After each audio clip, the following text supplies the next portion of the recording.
আসসালামু আলাইকুম সবাইকে, কেমন আছেন সবাই? আশা করি ভালো আছেন। আজকে আমি আরেকটা ভিডিও আপনাদের জন্য নিয়ে আসলাম। এটি হচ্ছে কনভেক্স মিররের ভিডিও, যেটিকে হচ্ছে আমরা রোড সাইড মিরর বলে থাকি।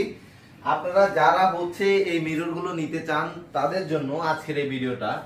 এবং আমি আপনাদেরকে বলবো, যারা রোড সেফটি চান, রোডে সেফটি চান তাদের জন্য এটা মিরর। যাদের বাড়ির সামনে টামনে মোড় টোর আছে সেটার জন্য আপনারা এই মিররটা নিতে পারবেন।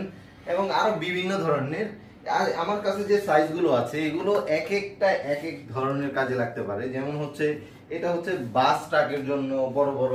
তারপরে হচ্ছে আরো কোনটা কি কাজে লাগবে আমি সেটা বলে দিচ্ছি। আমাদের কাছে যে সাইজ গুলো আছে এগুলোর মধ্যে প্রথম যে সাইজটি আমি আপনাদেরকে দেখাবো এটি হচ্ছে 18 ইঞ্চি একটি সাইজের মিরর, কনভেক্স মিরর। এটির বডিটা হচ্ছে ফাইবার প্লাস্টিক এবং যে ইয়েটা দেখছেন, গ্লাসটা দেখছেন, এটি মূলত গ্লাস না, এটি হচ্ছে ফাইবার প্লাস্টিকের একটি আয়না, যেটি হচ্ছে 3 ডিগ্রি